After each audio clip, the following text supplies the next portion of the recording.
al-mu'allif rahimahullah ta'ala wa nafa'ana bihi wa bi ulumi fid dharaini amin ya rabbal alamin.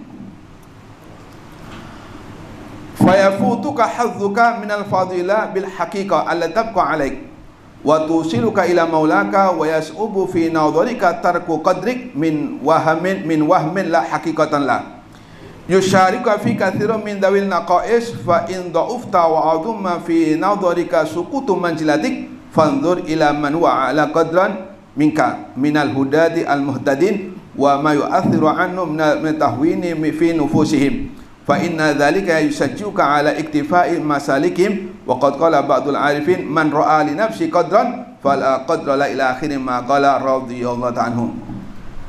Minggu kemarin dikatakan bahwasanya seseorang yang dikuasai oleh keangkuhan jiwanya, seseorang yang dikuasai oleh sifat kesombongannya, tanda orang tersebut sudah dalam cengkraman hawa nafsunya. Jadi orang yang ada sifat angkuh atau sombong, tanda-tanda orang tersebut sudah dalam cengkraman nafsunya. Maka ketika seseorang ada dalam cengkraman nafsunya, maka nafsu ini akan menggiring pada perbuatan yang akan menjauhkan dirinya dari Allah Subhanahu wa ta'ala, di antaranya angkuh atau sombong. Makanya kata Allah Subhanahu wa ta'ala, wala tattabil hawa fayudillaka an sabilillah. Kata Allah Subhanahu wa ta'ala, jangan sesekali engkau ikuti hawa nafsumu.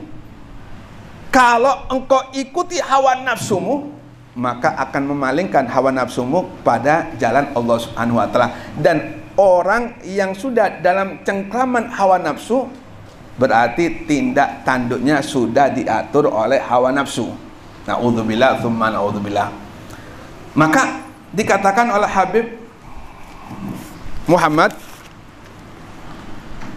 ketika seseorang sudah dikuasai atau dalam cengkraman hawa nafsunya, fayafutuka hadzuka minal fadilah bil haqiqah al-tabqa alaik, maka akan hilang keutamaan yang ada pada dirimu. Kenapa? Ya otomatis karena sudah dalam cengkraman hawa nafsu. Ketika seseorang itu sombong dengan pangkatnya, berarti dia tidak akan mendapatkan keutamaan dari pangkat tersebut. Minta maaf, orang ketika mendapatkan jabatan, kemudian dia bangga, sombong, angkuh dengan jabatannya, berarti dia tidak mendapatkan keutamaan jabatan. Seandainya dengan jabatan yang diberikan oleh Allah Subhanahu wa ta'ala, ia betul-betul laksanakan dengan luar biasa, dengan secara adil, maka dia akan mendapatkan keutamaan dari jabatan tersebut. Umar bin Abdul Aziz, beliau seorang khalifah. Umar bin Abdul Aziz ini seorang khalifah, seorang pemimpin, seorang presiden. Ketika beliau melaksanakan jabatannya dengan adil, kemudian perhatian dengan rakyatnya, perhatian dengan orang fakir miskin, Umar bin Abdul Aziz walaupun jadi presiden, beliau diangkat menjadi wali Allah Subhanahu wa ta'ala. Kemudian seseorang yang diberi kekayaan, apabila dia salah menafkahkannya kekayaan tersebut, maka dia tidak bakal mendapatkan keutamaan kekayaan. Justru kekayaan tersebut akan menjadikan dia jauh dari Allah Subhanahu wa ta'ala. Qarun, dia diberi kekayaan Allah Subhanahu wa ta'ala, namun dia tidak mendapatkan keutamaan dari kekayaan. Justru kekayaannya menjadikan dia makin jauh dari Allah Subhanahu wa ta'ala. Akan tapi orang yang ketika diberi kekayaan oleh Allah Subhanahu wa ta'ala, kemudian ia menjalankan sebagaimana mestinya, maka dia di samping mendapat kekayaan, dia juga mendapatkan keutamaan dari kekayaan. Contohnya Abdurrahman bin Auf. Abdurrahman bin Auf seorang kaya luar biasa. Sayyidina Utsman, sampai sekarang wakafnya Sayyidina Utsman masih ada. karena beliau ini mampu untuk menjalankan kekayaannya, maka beliau mendapatkan keutamaan dari kekayaan yang diberikan Allah Subhanahu wa taala. Bahkan beliau dapat jaminan dari Allah Subhanahu wa taala, yaitu mubasysyirina bil jannah, yaitu kabar gembira untuk menepati surga Allah Subhanahu wa taala. Ilmu apabila kita tidak menggunakan semestinya, maka kita nggak dapatkan keutamaan ilmu. Bisa-bisa justru kita akan menjadi jauh dari Allah Subhanahu wa taala.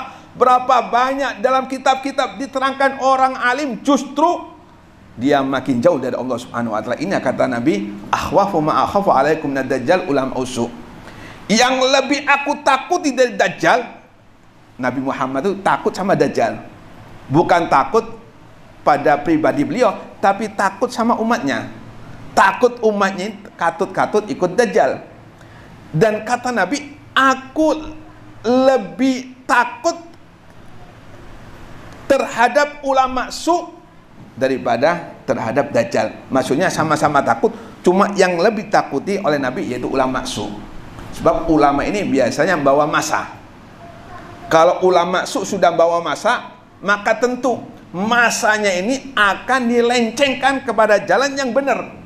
Masanya ini akan dijalankan kepada jalan yang tidak sesuai dengan ridho Allah Subhanahu wa taala. Maka walaupun dia punya ilmu, tapi dia tidak mendapatkan keutamaan ilmu. Justru dia makin jauh dari Allah Subhanahu wa taala.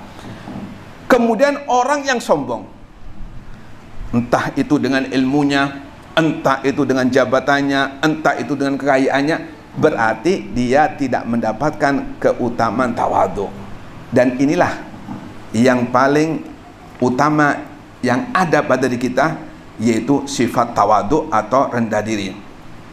Maka yang pertama, seseorang apabila sudah dikuasai oleh hawa nafsunya, dia dalam cengkraman hawa nafsunya, pertama, kita akan kehilangan keutamaan yang ada pada diri kita. Yang kedua, kita akan kehilangan untuk bisa sampai kepada Allah Subhanahu wa taala. Tujuan kita kan sampai sama Allah.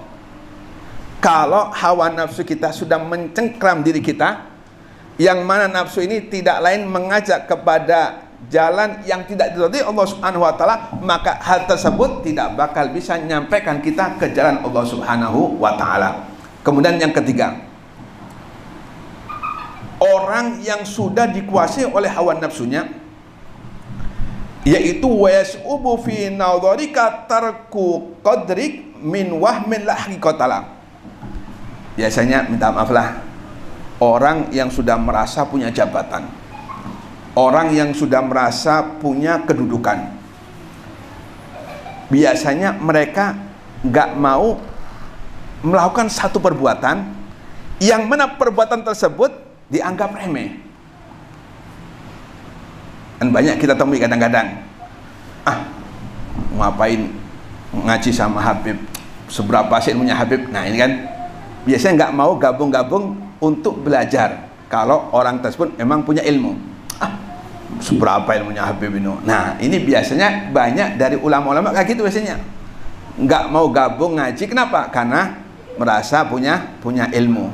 Nah kemudian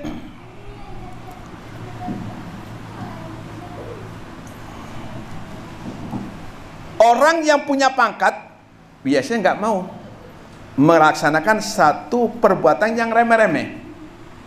Contohnya, orang punya pangkat, katakan jadi DPR, nggak bakal mampu, nggak bakal mau dia datang ke pasar seperti lainnya, bersih-bersih ke pasar atau ngangkat-ngangkat ikan, ngangkat-ngangkat, saya nggak bakal. Nah, ini menunjukkan bahwasanya orang yang sudah dikuasai oleh hawa nafsunya, dia akan berat untuk meninggalkan kewibawaannya. Kita pernah katakan Sayyidina Umar Ibnul Khattab, beliau kan seorang khalifah, seorang presiden. Ketika di dalam hatinya ada perasaan lebih mulia daripada yang di hadapannya, delegasi-delegasinya, Sayyidina Umar langsung turun ke pasar untuk menghinakan dirinya. Ini berat biasanya. Ini pribadi aja. Seandainya saya disuruh ngangkat sayur di pasar bakal mau. Bib, tolong Bib angkatkan sayur Bib di pasar Bib. Wah, saya ini Habib Ustadz kok. Nah, ini menunjukkan hati saya ini sudah dikuasai oleh hawa nafsu. Kenapa? Menganggap perbuatan tersebut remeh hina. Nah, ini menandakan bahwasanya kita pun remeh hina di hadapan Allah Subhanahu wa taala. Nah, ini yang susah. Ya, wallahu alam, kita ini saat ini dikuasai oleh nafsu kita atau 50-50. Ya Mas Adi. Nah, lagi sama istri. Biasanya kita sama istri merasa kita pemimpin kan gitu. Istri harus nurut gini, harus merasa dia pemimpinnya. Nah, ini kan sudah ada jiwa-jiwa yang dikuasai oleh hawa nafsunya. Merasa dirinya pemimpin istrinya. Kadang-kadang sok, kopi.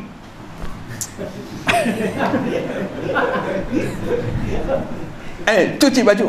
Nah, ini kan sudah seakan-akan dia itu apa ya? Lebih tinggi daripada istrinya kan gitu. Padahal orang tersebut justru dikuasai oleh hawa nafsunya. Ya. Kemudian yang mana semua itu hakikatnya nggak ada, cuma duga-dugaan aja, prasangka-prasangka yang nggak ada. Dulu pernah kita katakan di sini, kewibawaan atau kedudukan itu kan la asala, nggak ada dasarnya. Kita ini hina, kita hina. Kalau kita mengaku rif'ah tinggi, dari mana dasarnya kita mengaku punya wibawa atau punya derajat? Kita ini asalnya hina, sampai kapanpun tetap hina, nggak bakal bisa naik ke martabat yang mulia. Kemudian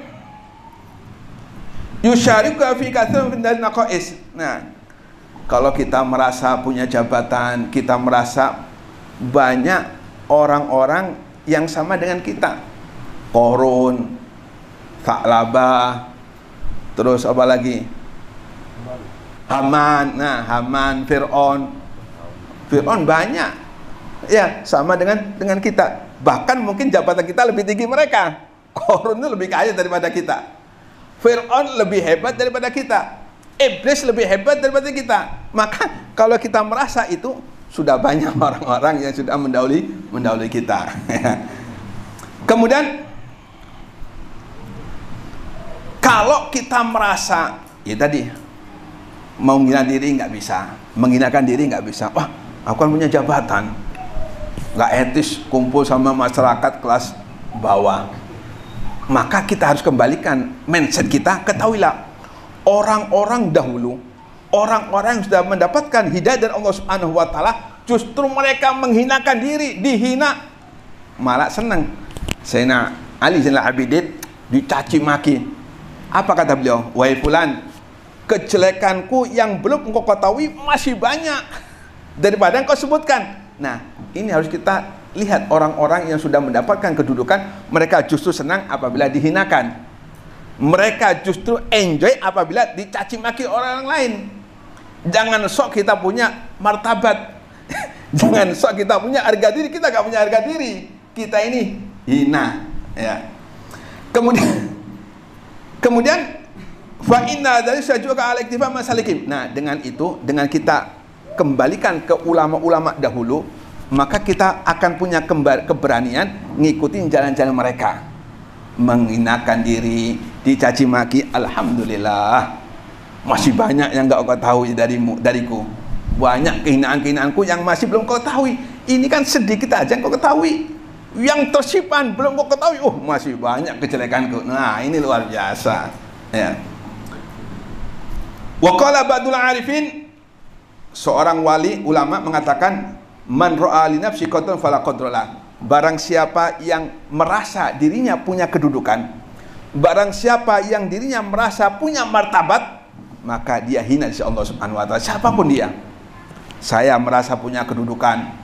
Saya ini kan ustadz, mengajar sampean murid. Nah, ini bahasa hina.